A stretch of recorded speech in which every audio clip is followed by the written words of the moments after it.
Class 6 का जिज्ञासा का है। अध्याय 11। प्राकृतिक की प्रकृति की अमूल्य संपदा। प्रकृति की अमूल्य संपदा 11 अध्याय। जिज्ञासा क्लास 6। देखिए इसमें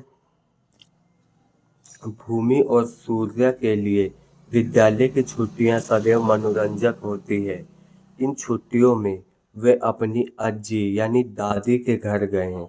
अज्जी पश्चिमी घाट के जंगल के किनारे में एक गांव में रहती है। वहां की हवा नगर की अपेक्षा अधिक ताजी और ठंडी होती है। वे अपने आसपास सुंदर पहाड़ियों, झरनों और कई रोचक पौधों, जंतुओं और पक्षियों को देख सकते हैं। मतलब शहरों के मुताबिक ग्रामीण में जीव जंतु प्राकृतिक से ज्यादा लगाव रहता है, क्योंकि सड़क में ज्यादातर कंपनियां होती है और ग्रामीण क्षेत्रों में जंगल, जानवर, जीव जंतु सभी रहते हैं। एक दोपहर भूमि और सूर्य अज्जी से उस स्थान के विषय में और जानकारी देने का निवेदन करते हैं। अज्जी कहती है, बच्चों क्या आप जानते हैं कि इस जगह प्रकृति की अनेक संपदाएं हैं जो हमारे जीवन को समृद्ध बनाती है। यानी प्रकृति की और काफी सारे आपदा, जैसे लकड़ी हुआ, ये पेड़ों से प्राप्त होते हैं। सूखे हुए पत्ते जलाने के लिए काम आएगा। पेड़ों से छांव, फल, सब्जियां आदि सभी प्रकार की चीजें यहाँ से मिल जाता है। यहाँ की हवा शुद्ध, ताजी एवं स्फूर्तिदायक है। यहाँ की मृदा इतनी उपजाऊ है कि यह विभिन्न प्रकार के जीव जंतुओं को जीवन प्रदान करती है। इसके अतिरिक्त यहाँ अच्छी धूप आती है जो अनेक प्रकार के उपयोगी है। विभिन्न प्रकार के वृक्ष भिन्न भिन्न पक्षियों और कीटों सहित अनेक जंतुओं को भोजन एवं आश्रय प्रदान करते हैं। क्या आप प्रकृति की एक ऐसी कुछ संपदाओं के विषय में सोच सकते हैं जो हमें सुकून देता हो? कि जैसे देख सकते हैं यहाँ ये घर है, ये दादी जी बैठी हुई है, ये दोनों बच्चे हैं, यहाँ गाय है, यहाँ चिड़िया है, पक्षी है, जानवर है, ये वृक्ष हुआ। तो ग्रामीण क्षेत्रों में काफी अच्छा माहौल रहता है। यहाँ पे कुछ बकरियां हैं। भूमि ने कहा, अज्जी हम जल के उपयोग पीने के लिए, साग भाजी उगाने के लिए करते। अज्जी ने कहा, हाँ, हमें इन संपदाओं की आवश्यकता उत्तरजीविता और अपने जीवन को आधुनिक सुविधाजनक बनाने के लिए होती है। प्रकृति की इन संपदाओं को की बिना पृथ्वी पर किसी भी प्रकार के जीवन संभव नहीं है। हम सभी इस प्रकृति का ही एक भाग है। कि मतलब बिना पानी के पृथ्वी के ऊपर जीवन संभव नहीं है। और ये भी पानी जो है, जल, ये क्या बोलते हैं, प्राकृतिक यानी नेचर का एक बहुत बड़ा योगदान है। अजीब वायु के महत्व बताती है और यह हमारे जीवन के लिए किस प्रकार आवश्यक है, यह भी स्पष्ट करती है। आइए हम वायु के विषय में और अधिक जाने। वायु वायु क्या है? हवा जो हम श्वास लेते हैं उसी को वायु कहा जाता है।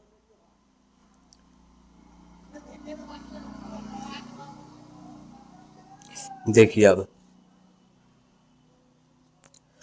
एक सुबह भूमि और सूर्या अज्जी को कुछ श्वास संबंधी व्यायाम करते हुए देखते हैं। अज्जी उन्हें भी व्यायाम करने के लिए बुलाती है। वह कहती है कि मैं गहरी सांस ले रही हूँ और बाहर छोड़ रही हूँ। यह क्रिया फेफड़ों में शुद्ध हवा लेने में सहायक है और हमें स्वस्थ रखती है। भूमि और सूर्य भी अज्जी के साथ बैठ जाते हैं और गहरी सांस लेने की क्रिया करते हैं, कुछ इस तरीके का, जैसे यहाँ आप चित्र में देख रहे हैं, श्वास संबंधी व्यायाम, जिसे मेडिटेशन या ब्रीदिंग कहा जाता है। आइए हम भी इस व्यायाम का अभ्यास करें। यह क्रियाकलाप है इस व्यायाम को करने का। अब देखिए सावधानी क्या है। अपनी श्वास को इतनी देर तक मत रोकिए कि आपको असहज लगने लगे।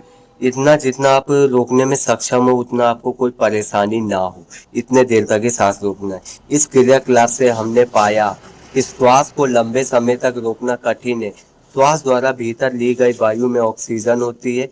हमारे शरीर को कार्य करने के लिए ऑक्सीजन की आवश्यकता होती है। जब हम लंबे समय तक श्वास रोकते हैं तो हमारे शरीर में पर्याप्त ऑक्सीजन नहीं मिलती, अतः हम जीवित रहने के लिए पर्याप्त ऑक्सीजन की आवश्यकता होती है और अन्य जीवों को भी जीवित रहने के लिए ऑक्सीजन की आवश्यकता होती है। इसीलिए हमें सांस को नहीं रोकना चाहिए। अब देखिए, हम भोजन अथवा जल के बिना तो कुछ दिनों तक जीवित रह सकते हैं, किंतु ऑक्सीजन के बिना हम कुछ क्षण भी जीवित नहीं रह सकते। पृथ्वी के चारों ओर उपस्थित वायु विभिन्न गैसों का मिश्रण है। क्या आप वायु में उपस्थित कुछ गैसों का नाम बता सकते हैं? वायु में nitrogen, oxygen, argon, carbon dioxide और सूक्ष्म मात्रा में अन्य गैसें उपस्थित होते हैं। चित्र 1.1 में वायु के संगठन को प्रतिशत में दिखाया गया है। ध्यान दीजिए कि चित्र में 100 वर्ग है। इन 100 वर्गों में से 78 वर्ग नाइट्रोजन द्वारा, 21 वर्ग ऑक्सीजन द्वारा तथा 1 वर्ग अन्य गैसों जैसे ऑर्गन, कार्बन डाइऑक्साइड आदि द्वारा भरे हुए। कि मतलब जो वायु है हमारे पृथ्वी पे, इसमें 78% जो है ये तो नाइट्रोजन है और 21% ही ऑक्सीजन है और 1% अलग गैस है जैसे कार्बन डाइऑक्साइड, ऑर्गन हो गया या जहरीली गैस है, ये सभी 1% है। अब देखिए, प्रतिशत, प्रत्येक 100 में से अंशों की संख्या इसे प्रतिशत द्वारा दर्शाया जाता है। और भी जाने वायु के संगठक, नाइट्रोजन 78%, ऑक्सीजन 21% और ऑर्गन, कार्बन डाइऑक्साइड तथा अन्य गैसें 1%। ये जैसा कि यहाँ दिया हुआ है, ये हुआ आपका नाइट्रोजन, ये हुआ ऑक्सीजन और ये अन्य गैस, ये वाला वायु के संगठन। पेड़ों पर पत्तियों की सरसराहट, रस्सी पर लटके कपड़ों को हिलने या पंखे चलाने अथवा किसी खुली पुस्तक के पन्ने के फड़फड़ाहट आदि द्वारा अपने वायु की उपस्थिति का अनुभव किया होगा। कि मतलब जो हवा है इसको महसूस कैसे किया जाता है? कि जैसे आप पढ़ रहे हैं, बुक पढ़ रहे हैं, तो उसमें आपका कॉपी का पेज है, बार बार पंखा चलने की वजह से पेज बार बार पलट रहा हो, या देख रहे हो हवा चलने की वजह से पर्दा है घर का या कोई भी हल्का चीज, कागज, ये सभी चीज उड़ रहे हैं, तो इससे हमें अनुभव होता है कि यहाँ आसपास में वायु है। चलती हुई वायु को पवन कहते हैं। कभी कभी यह बहुत गति से चलता है जैसे आंधी के समय, या कभी कभी धीमी गति से चलता है जैसे वायर यानी मंद पवन। आपने भी अनेक बार फिरकी, कागज की चक्री के साथ खेला होगा। आइए क्रियाकलाप 11.2 द्वारा एक फिरकी बनाए। ये कुछ ऐसा फिरकी है। ये बनाने की प्रक्रिया इसे देख करके बना सकते हैं क्रियाकलाप पढ़ के। अब देखिए, अब आप अपने हाथ में फिरकी को पकड़कर दौड़िए। आप इसे फूंक मारकर भी चला सकते हैं। क्या आप देखते हैं कि क्या फिरकी घूमती है? जब आप इसे थोड़े आगे और पीछे चलाते हैं तो ये घूमती है। फिरकी को कौन घुमा रहा है? ये पवन है जो इस फिरकी को घुमा रहा है। पवन चक्की और फिरकी की कार्य प्रणाली समान है। पवन चक्की के पंखों को घुमाती है और आटे की चक्की कुएं से पानी ऊपर खींचने या विद्युत उत्पादन के लिए पवन चक्की का उपयोग किया जा सकता है। भारत में अनेक पवन चक्की फार्म है। पवन चक्की फार्म पवन चक्की फार्म वह क्षेत्र है जिसमें अनेक पवन चक्कियां पवन ऊर्जा द्वारा विद्युत उत्पादन करती है। अब देखिए, तमिलनाडु के मुपंडल मुपंडल पवन चक्की फार्म, राजस्थान के जैसलमेर का पवन चक्की फार्म और महाराष्ट्र का ब्रह्मवेल पवन चक्की फार्म हमारे देश के कुछ प्रमुख पवन चक्की फार्म है। अपने देश में पाए जाने वाले अन्य पवन चक्की फार्म के विषय में जानकारी प्राप्त कीजिए।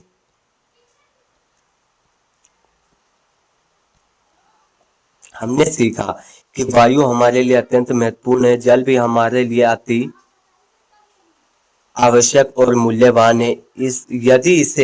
यदि आपको पीने के लिए जल ना मिले तो विशेषतः जब आपको प्यास लगी हो तब आपको कैसा महसूस होगा, आइए जल के बारे में और अधिक जाने।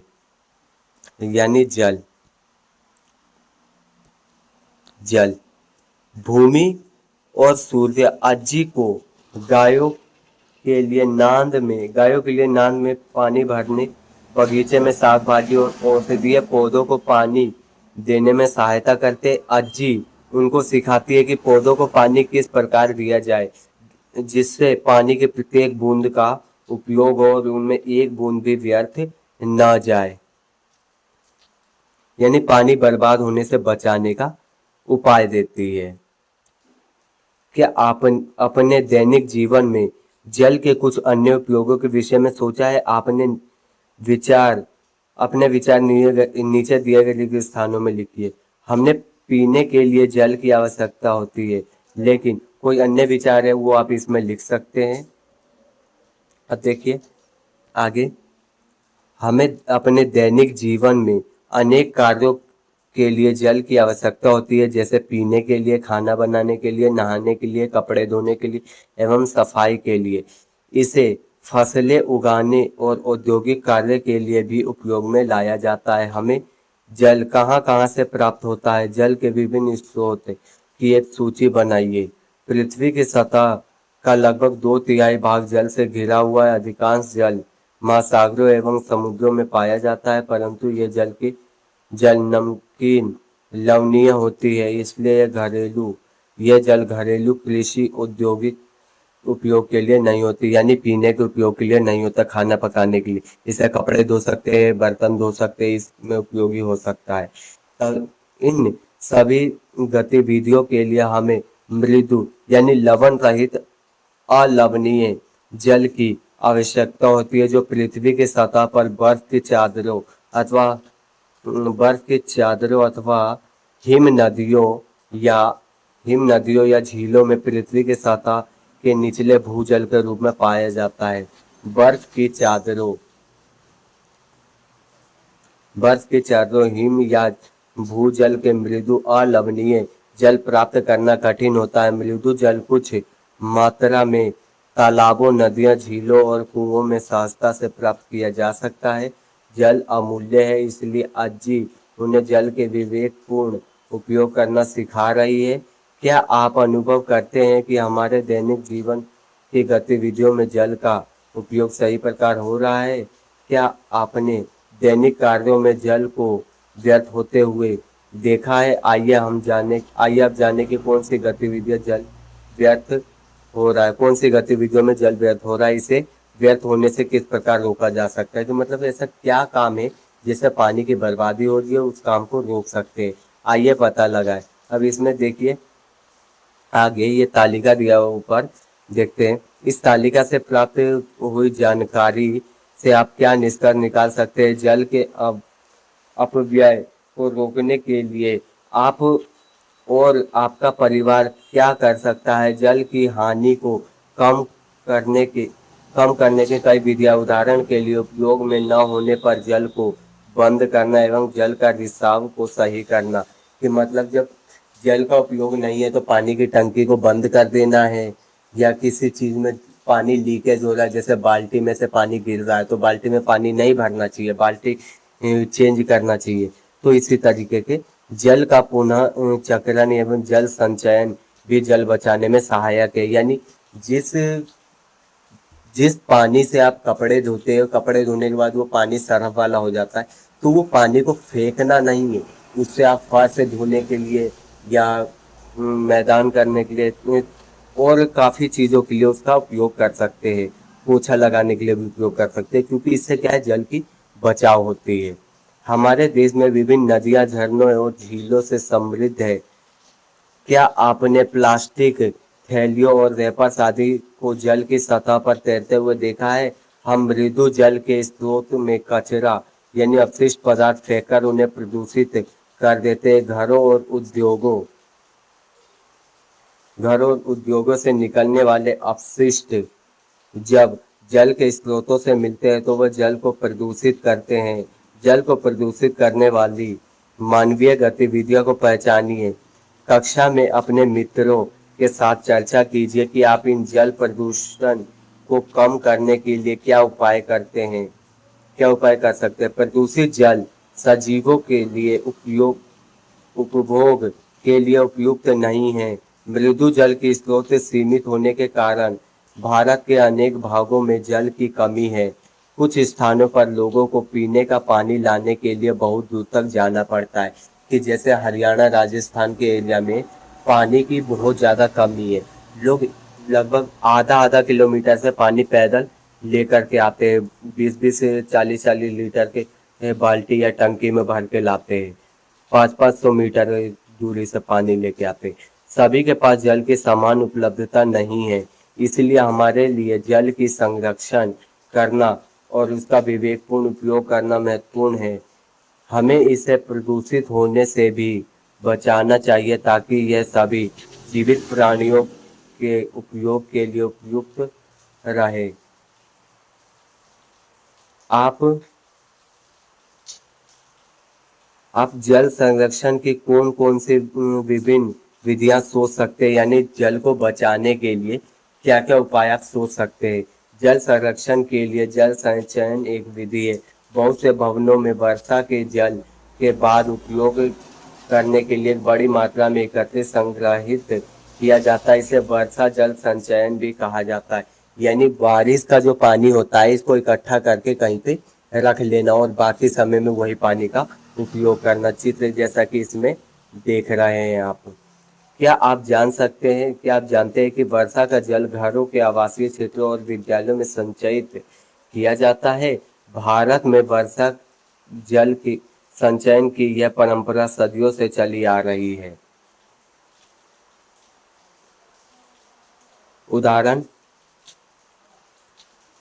उदाहरण के लिए राजस्थान एवं गुजरात में पानी की कमी के कारण जल संचयन के बावड़ी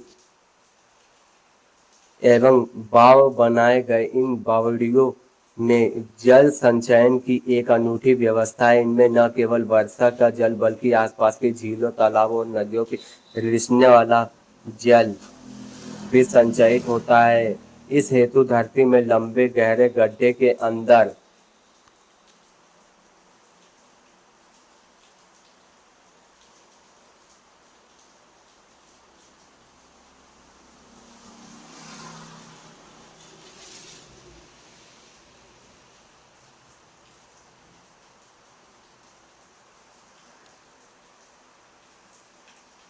गहरे के अंदर की दीवारें पत्थर के टुकड़ों से इस प्रकार बनी होती है कि जिससे इन खाइयों में जल का रिसाव हो सके। आप जल संचयन की इन पारंपरिक पद्धतियों को अपने आसपास खोजें और इस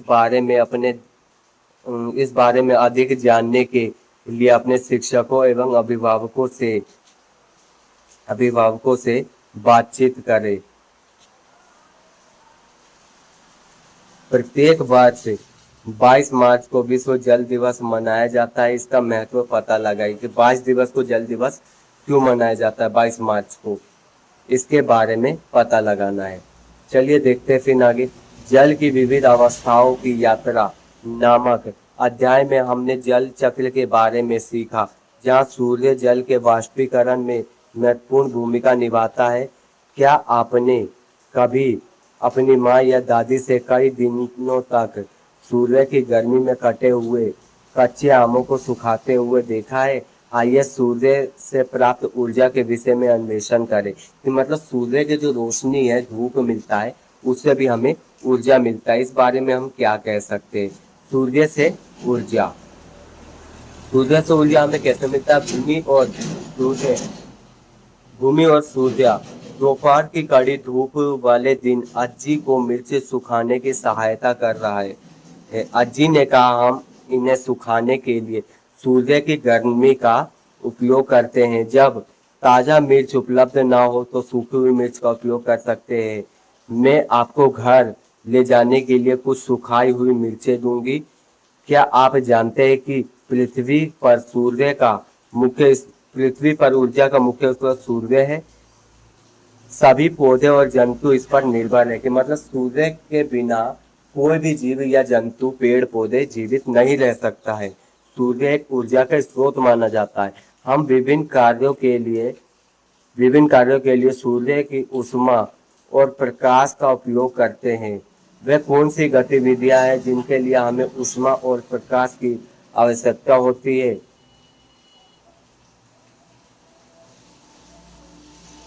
भूमि हमारे जीवन में सूर्य से ऊष्मा और प्रकाश का उपयोग दिखाने के लिए कुछ चित्र बनाती है। क्या आप कुछ अन्य उदाहरणों के साथ उसकी सहायता कर सकते हैं? चित्र बनाएं और दिए गए स्थानों पर उनके नाम लिखिए जो हमें ऊर्जा देते हैं। सूर्य की सहायता से कोई हमें हेल्प मिल जाए, जैसे कि कपड़े सुखाना हो गया, पौधे को बड़ा करना या भोजन बनाना पौधों को। ऐसे ही अगर आपके दिमाग में है कुछ ऐसे बातें तो उसको बता सकते हैं। यदि भूमि एक दिन दोपहर में भूमि और सूर्य अजी के घर के पास एक मैदान से गुजरते हैं, जहां उन्हें घास चरती हुई एक गाय दिखाई देती है। वह सूर्य की ऊर्जा का मुख्य स्रोत होने से बात कर रहा है। आगे दिए गए वार्तालाप को ध्यान से पढ़िए और उत्तर दीजिए कि मतलब वो आपस में क्या बात करते हैं।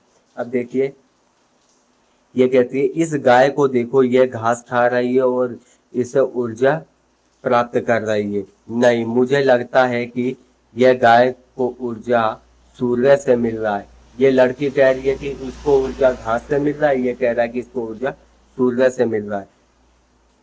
गाय धूप में खड़ी है, परंतु इसका अर्थ यह नहीं कि इसको ऊर्जा सूर्य से मिल रहा है। गाय घास खा रही है, घास बढ़ने के लिए सूर्य के प्रकाश की आवश्यकता होती है, अर्थात ऊर्जा सूर्य का मुख्य स्रोत है। ऊर्जा का मुख्य स्रोत सूर्य है। इस प्रकार गाय को सूर्य से ऊर्जा प्राप्त होती है। मतलब ऊर्जा जो है सूर्य से ही मिल रहा है इसको। आपके अनुसार किसका कथन सही है और क्यों है, इसको आप बता सकते हैं। अब देखिए, सूर्य का प्रकाश पौधों से भोजन तैयार करने में सहायता प्रदान करता है। सूर्य पृथ्वी पर सभी सजीवों को ऊष्मा और प्रकाश प्रदान करता है। यह ऊर्जा का मुख्य स्रोत है। भारत में अनेक परिवारों में सूर्य के प्रति कृतज्ञता व्यक्त करने के लिए सुबह सुबह सूर्य को जल अर्पित किया जाता है, यानी सूर्य देवता की पूजा किया जाता है। अब देखिए आगे, क्या आपने छतों पर, विद्युत खंभों के ऊपर या ट्रैफिक सिग्नल पर सौर पैनल देखे हैं? सोलर पैनल और सौर ऊर्जा के लिए एकत्रित विद्युत उत्पादन करते हैं। सूर्य से प्राप्त ऊर्जा का उपयोग सोलर कुकर में खाना बनाने अथवा सौर जल उष्मा के में जल गर्म करने के लिए भी किया जाता है। इसकी सहायता से सोलर पैनल हुआ या सोलर कुकर में खाना बनाना, तो ये सभी में उपयोग आ जाता है। क्या होगा यदि सूर्य कुछ दिनों तक ना दिखाई दे? हमें दिन के समय भी कृत्रिम प्रकाश पर निर्भर रहना पड़ सकता है। सूर्य के बिना पृथ्वी पर जीवन की कल्पना नहीं की जा सकती है। पृथ्वी पर सूर्य ही ऊर्जा का मुख्य स्रोत है। पौधे सूर्य से प्राप्त ऊर्जा द्वारा भोजन बनाते हैं। विभिन्न जीव जंतु पौधे को खाते हैं और वे विकसित होते हैं। हम पौधे और जीव जंतुओं दोनों से भोजन प्राप्त करते हैं। पृथ्वी पर यह चक्र सूर्य के कारण ही संभव है। अतः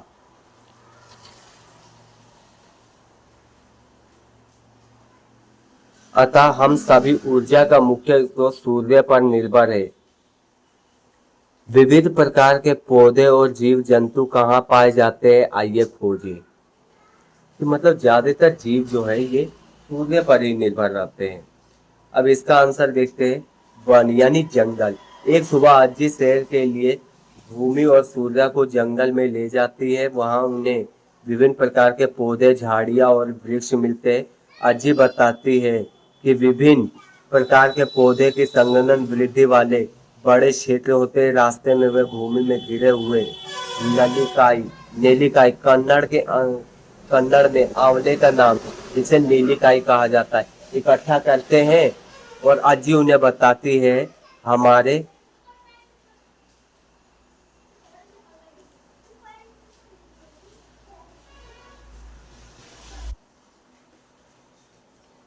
गांव में गांव में गांव में पेड़ों से फल न तोड़ने की परंपरा है, यानी उसके गांव में पेड़ से फल तोड़ नहीं सकते, उन्हें पशुओं और पक्षियों को खाने के लिए छोड़ दिया जाता है। आप अपने मित्रों से चर्चा करें और कम से कम 5 ऐसे उत्पादों की एक सूची बनाएं जिन्हें हम वनों से प्राप्त कर सकते हैं, यानी जंगल से 5 ऐसे चीजों के नाम बताओ जिसे हम प्राप्त कर सकते हैं और उपयोग में ले सकते हैं। पक्षियों और कीटों सहित कई जंगली जंतुओं के लिए वन एक प्राकृतिक आवास भी है। वह उन्हें भोजन के लिए आश्रय भी प्रदान करता है। प्रकृति में प्रत्येक जीव उत्तरजीविता के लिए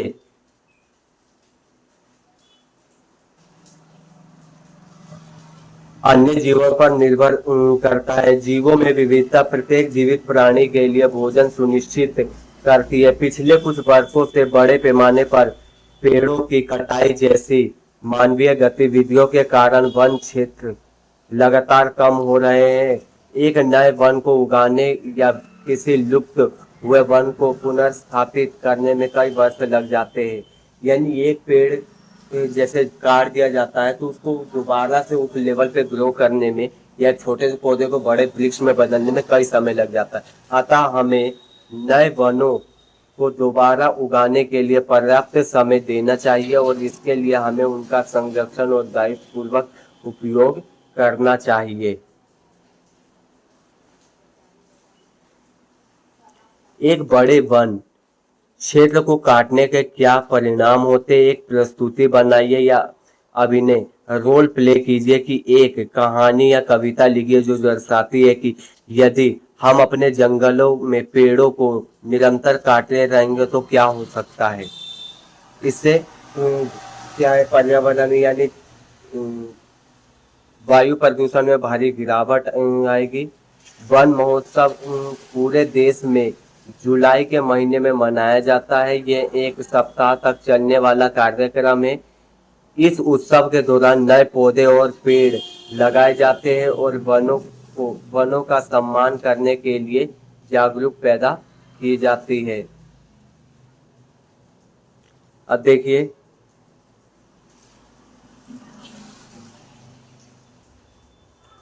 भारत में प्राचीन काल से ही वनों का आदर, रक्षण और संरक्षण करने की परंपरा रही है। पवित्र उपवनों के बारे में आप पहले से ही सजीव जगत में विविधता पाठ में पढ़ चुके हैं। पेड़ों की कटाई को रोकने के लिए, इस प्रकार वनों को बचाने के लिए सामान्य लोग द्वारा कई प्रयास किए गए। प्रसिद्ध चिपको आंदोलन एक ऐसा प्रयास है। इसकी शुरुआत 1970 के दशक में उत्तराखंड उत्तराखंड में हुआ था, जो अभी उत्तर प्रदेश में है। ठीक है, तत्कालीन उत्तर प्रदेश में हुई है। इस आंदोलन में स्थानीय महिलाओं ने बढ़ चढ़कर भाग लिया। पेड़ों को काटने से बचाने के लिए उन्हें पेड़ों को घेर लिया और उनसे लिपट गई। इसी प्रकार का चिपको आंदोलन था कि मतलब पेड़ों को न काटने देना। कुछ इस तरीके महिलाएं आपस में चिपक जाते थे पेड़ों पर और ये पेड़ों को काटने से बचाया जाता था। इसका उद्देश्य हरित आवरण को बढ़ाना है। आप भी अपने समुदाय में वन महोत्सव की योजना बना सकते हैं। भूमि और सूर्या ने जंगलों में घूमने के दौरान देखा कि जमीन पर बहुत सारी पत्तियां हैं और मृदा में नमी दिखाई दे रही है। अजी ने बताया पौधों की जड़ें मृदा को जकड़कर रखती है और उसे बहने से रोकती है। पेड़ों से गिरने वाली पत्तियां सड़ जाती है और मृदा को पोषक तत्व से समृद्ध करती है। इस मृदा का उपयोग नए पौधों और पेड़ों को उगाने के लिए उपयोग किया जाता है। प्रकृति में यह पुनर्चक्रण का एक उदाहरण है। आइए हम मृदा को अधिक विस्तार से जांच करें। मृदा, चट्टानों और खनिज। भूमि, सूर्या और अज्जी जंगल से घर वापस आते हैं और भूमि और सूर्या कुछ साग के पौधे लगाने के लिए बगीचे में मृदा तैयार करने में अज्जी की मदद करते हैं। चित्र 11.5 में अज्जी उन्हें धीरे से मिट्टी को खोदने के लिए, मिट्टी के गांठों को ढीला करने के लिए कहती है। सजीव आप सजीव विशेषताओं का अन्वेषण अध्याय में पहले ही पढ़ चुके हैं कि पौधे के पर्याप्त विकास के लिए मृदा के कणों के बीच की जगह न केवल पर्याप्त वायु प्रदान करती है बल्कि जड़ों को भी आसानी से बढ़ने देती है। भूमि और सूर्य को मृदा के छोटे छोटे कंकड़, पौधे की जड़ें और कुछ केंचुए भी दिखाई दिए। क्या आप समझे कि केंचुए मृदा को उलटने पलटने और ढीला करने में सहायता करते हैं, जब तक भूमि और सूर्य अजी की सहायता करते हैं। आइए क्रियाकलाप 11.4 द्वारा एक प्रयोग करें। यह हुआ एक क्रियाकलाप। अब क्रियाकलाप के द्वारा एक तालिका बनाई गई है। अब देखिए इसमें आगे देखते हैं। मृदा में बहुत सी वस्तुएं होती है जैसे रेत, कीड़े, कृमि।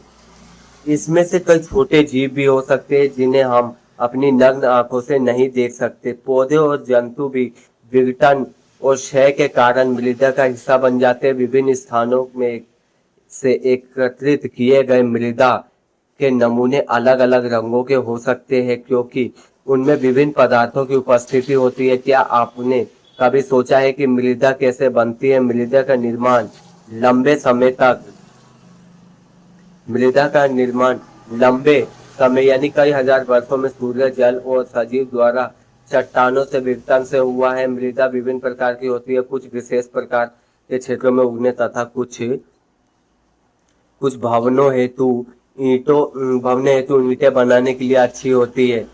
वनों में अनेक प्रकार की मृदाएं होती है। मृदा एक अमूल्य संपदा है जो जैव विविधता के आश्रय देती है। आपने अपने आसपास की चट्टानें देखी होगी। चट्टानों का उपयोग घर, भवन, मंदिर, सड़क, बांध, मेज के ऊपरी भाग आदि निर्माण में किया जाता है। स्लेट जैसी कुछ चट्टानें का उपयोग छत बनाने के लिए किया जाता है और लैटराइट का उपयोग ईंट जैसे निर्माण रूपी सामग्री के रूप में किया जाता है जैसे ग्रेनाइट, बलुआ पत्थर। ये संगमरमर के कुछ महत्वपूर्ण चट्टानें हैं। मानव ने चट्टान का उपयोग कई हजार वर्ष पहले ही हस्त कुल्हाड़ी जैसे उपकरण बनाने के लिए किया था, जैसा कि यहाँ आप चित्र में देख रहे हैं। इतिहास के चैप्टर में ये चीज आगे पढ़ेंगे। अब देखिए चट्टाने किससे बनी होती है? ये खनिज से बनी होती है। एल्यूमिनियम, सोना, तांबा और लोहे जैसे महत्वपूर्ण धातुएं खनिज से प्राप्त की जाती है। खनिजों का उपयोग वायुयान, कार, आभूषण, प्रसाधन, विद्युत और इलेक्ट्रॉनिक उपकरणों के निर्माण में किया जाता है। उदाहरण के लिए हम जिस सामान्य मोबाइल फोन का उपयोग करते हैं उसके निर्माण के लिए लगभग 1 दर्जन खनिजों का उपयोग होता है जैसे सोना, चांदी, लोहा, तांबा, कोबाल्ट आदि का उपयोग किया जाता है। ये सब क्या हुए? मेटल यानी खनिज पदार्थ, इनका उपयोग किया जाता है। चट्टाने मानव जीवन में एक महत्वपूर्ण भूमिका निभाती है और इसके पुनर्निर्माण से हजारों से लाखों वर्ष लग जाते हैं और इसीलिए इसका संरक्षण भी उपयोग दायित्व पूर्वक करना आवश्यक है। क्या आप जानते हैं कि चट्टानों और खनिजों को एक स्थान से दूसरे स्थान तक कैसे पहुंचाया जाता है? परिवहन के लिए हम बिना किसी वाहनों का उपयोग करते हैं। उनमें से अधिकांश वाहन जीवाश्म ईंधन का उपयोग करते हैं। आइए जीवाश्म ईंधन के बारे में और अधिक जाने। जीवाश्म ईंधन क्या है? ये जीवाश्म ईंधन आगे पढ़ते हैं। जीवाश्म ईंधन ईंधन स्टेशन यानी जहां से हम गाड़ी में तेल, डीजल, पेट्रोल की ये सभी डलवाते हैं। सूर्य विभिन्न प्रकार के वाहन अलग अलग ईंधन स्टेशनों पर क्यों जाते हैं? इसका कारण यह है कि वह विभिन्न प्रकार के ईंधन का उपयोग करते हैं। उदाहरण के लिए पेट्रोल और डीजल पहले कोयले से चलाया जाता था। आइए क्रियाकलाप 11.5 करके इसके बारे में और अधिक खोजे। 11.5 है क्रियाकलाप, इसे पढ़ सकते हैं, तालिका में दिया हुआ है। अब देखिए सामान्यतः किस प्रकार के ईंधन का उपयोग अधिक होता है? वाहनों के लिए पेट्रोल और डीजल दो सबसे अधिक उपयोग किए जाने वाले ईंधन है। पेट्रोल, डीजल तथा मिट्टी के तेल पेट्रोलियम से प्राप्त होता है।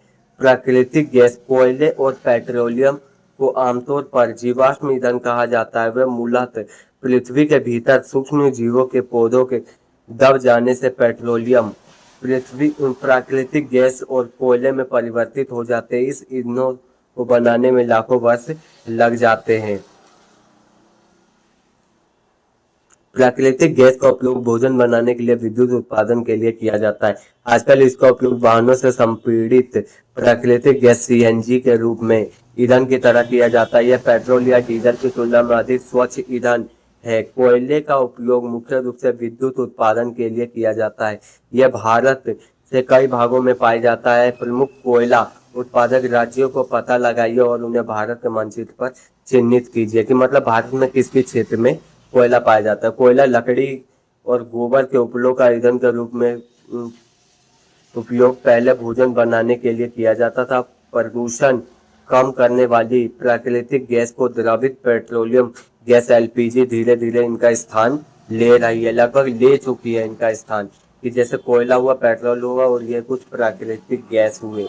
ठीक है, अब देखिए जीवाश्म ईंधन सीमित मात्रा में उपलब्ध है। यदि हम जीवाश्म ईंधन का उपयोग वर्तमान इसी प्रकार सतत रूप से करते रहे तो शीघ्र ही जीवाश्म ईंधन समाप्त हो जाएगी। कि मतलब इसकी क्या है, इसकी उपलब्धता बहुत कम है, ये बहुत कम मात्रा में उपलब्ध है। ऐसी स्थिति से बचने के लिए हमें ऊर्जा के वैकल्पिक स्रोत खोजने होंगे। जीवाश्म ईंधन के जलाए जाने पर धुआं और कार्बन डाइऑक्साइड गैस उत्पन्न होती है जो वायु को प्रदूषित करती है। परिवहन और घरेलू ईंधन के लिए जीवाश्म ईंधन का अत्यधिक निर्भरता के परिणाम स्वरूप बड़े पैमाने पर वायु प्रदूषण से हुआ है। अब देखिए प्राकृतिक संसाधन नवीकरणीय और अनवीकरणीय। देखिए प्राकृतिक एक निधि हमारी आवश्यकताओं को पूरा करती है और वे पृथ्वी पर जीवन को बनाए रखने के लिए आवश्यक संसाधन है। उदाहरण के लिए हमें सूर्य से ऊष्मा एवं प्रकाश, नदियों से जल एवं पौधे एवं जंतुओं से भोजन प्राप्त होते हैं। ये संसाधन जिन्हें हम प्रकृति से प्राप्त करते हैं इन्हें प्राकृतिक संसाधन कहते हैं। हम अपनी सुविधानुसार प्राकृतिक संसाधन का उपयोग बहुत सी उपयोगी वस्तु बनाने के लिए करते हैं। उदाहरण के लिए विद्युत bulb, furniture, solar panel, cycle इत्यादि हमारे जीवन के सुविधाजनक बनाते हैं। इस प्रकार सभी संसाधन जिन्हें मानव द्वारा निर्मित किया जाता है उन्हें मानव निर्मित संसाधन कहते हैं। मानव निर्मित संसाधन ये बहुत ज्यादा इम्पोर्टेंट है, ये चीज को याद कर लेना। अब देखिए आपने विभिन्न प्राकृतिक संसाधनों जैसे वायु, जल, सौरमंडल, मृदा, वन, चट्टानों और खनिजों और जीवाश्म ईंधनों के विषय में जानकारी प्राप्त की। समय के साथ इनमें से कई प्राकृतिक संसाधन प्राकृतिक प्रक्रियाओं द्वारा पुनर्भरित हो जाते हैं। यदि आपको याद हो कि अज्जी ने भूमि और सूर्य को बताया कि केवल वही नेलिकाएं आंवले उठाए जो भूमि पर गिरे हुए, यह बात सुनिश्चित करती है कि अन्य जंतुओं और पक्षियों के लिए पर्याप्त फल उपलब्ध हो। जंतुओं और पक्षियों के मल से निकले बीज नए पौधे उगने में सहायक होते हैं। यद्यपि इस प्रक्रिया में नए पेड़ों से फल मिलने में कुछ वर्षों का समय लगता है। अतः संसाधन जिनकी उचित समयावधि के भीतर नवीनीकृत पुनः पूर्ति अथवा पुनर्स्थापन हो उन्हें नवीकरणीय संसाधन कहते हैं। नवीकरणीय संसाधन क्या है? इस जंतु और पक्षियों के कुल मल से निकले बीज नए पौधे को उगाने में सहायक होते हैं। यद्यपि इस प्रक्रिया में नए पेड़ों से फल मिलने में कुछ वर्षों का समय लगता है। अतः संसाधन जिसका उचित समय अवधि के भीतर नवीनीकृत पुनः पूर्ति पुनर्स्थापन उसे नवीकरणीय संसाधन कहते हैं। वायु, जल और वन नवीकरणीय प्राकृतिक संसाधनों के कुछ उदाहरण है। प्रकृति इनका नवीकरणीय कर देती है, उनका नवीकरणीय कर देती है। हमें अपने प्राकृतिक संसाधनों के विवेकपूर्ण उपयोग करना चाहिए। दूसरे शब्दों में जीवाश्म ईंधन निर्मित होने में लाखों वर्ष लगते हैं।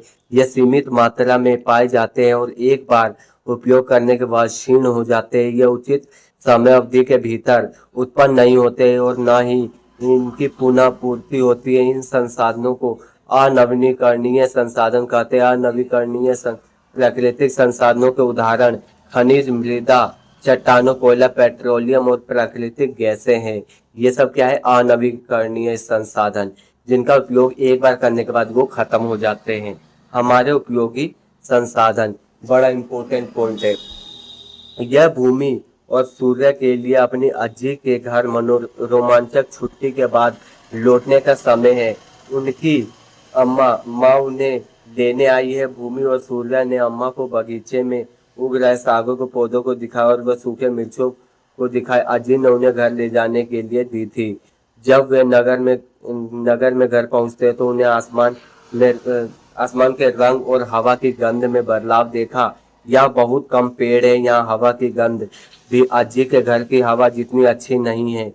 इन्हें उन्हें वाहनों से निकलने वाले धुएं की गंध आ रही थी। वायु प्रदूषित है, अम्मा कहती है। हाँ, जब वाहनों में जीवाश्म ईंधन का उपयोग करते हैं तो वो धुआं उत्पन्न होता है। ये सभी चीजें उन्हें अच्छा नहीं लग रहा था। आजकल ऐसे वाहन उपलब्ध है जो प्रदूषण कम फैलाते हैं। उदाहरण के लिए विद्युत वाहनों से वाहन जो किसी भी प्रकार के धुआं के निष्कासन नहीं करते, अतः लोग वैकल्पिक वाहनों का अपनाने का प्रयास कर रहे हैं। क्या आपने वायु प्रदूषण कम करने के लिए कुछ उपलब्ध विकल्पों को सूची बनाई है? वायु प्रदूषण को कम कैसे किया जा सकता है? हम अपने दैनिक जीवन में कई प्रकार के प्राकृतिक संसाधनों का उपयोग करते हैं। आइए कुछ संसाधनों को पहचाने जो क्रियाकलाप 11.6 द्वारा पूरा करने में उपयोग में लाए जा रहे हैं। 11.6 क्रियाकलाप है, इसकी सारणी है। अब देखिए, इसके बाद आपने कितने प्राकृतिक संसाधनों की सूची बनाई। अपने सूची की तुलना में अपने किसी मित्र की सूची से करें। अपने अपने मित्रों आप आपने और आपके मित्रों ने प्राकृतिक संसाधनों की सूची बनाई जिसमें से कई का उपयोग हम प्रतिदिन करते हैं। ये संसाधन जल, वायु, मृदा तथा पौधे और जंतुओं से प्राप्त होने वाले भोजन है।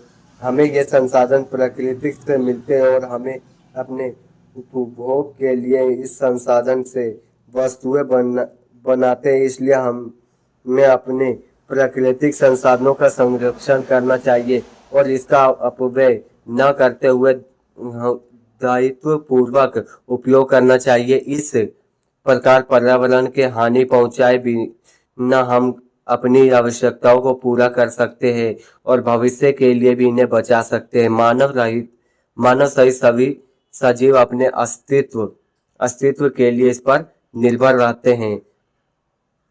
पृथ्वी पर पृथ्वी प्रत्येक मनुष्य की आवश्यकता की पूर्ति के लिए पर्याप्त संसाधन उपलब्ध कराती है, लेकिन प्रत्येक मनुष्य को लालच पूरा करने के लिए ऐसा पूरा लालच को पूरा करने के लिए नहीं। M.K. गांधी ने ये लाइन लिखा था, बहुत अच्छी लाइन है। पृथ्वी प्रत्येक मनुष्य की आवश्यकता की पूर्ति के लिए पर्याप्त संसाधन उपलब्ध कराते हैं, लेकिन प्रत्येक मनुष्य की लालच को पूरा करने के लिए नहीं। कि मतलब पृथ्वी पे जो सामान है, जो कुछ भी सामग्री हो, वो सारी जरूरत की चीजों को पूरा कर सकते हैं, लालच की चीजों को नहीं। कि मेरे को किसी चीज का लालच हो, लोभ हो, ये चीज नहीं। ये चैप्टर आपका कंप्लीट हो गया। कुछ शब्द है, सारांश से पढ़ लेना और ये चीज चैप्टर कंप्लीट हो गया। Question answer. धन्यवाद।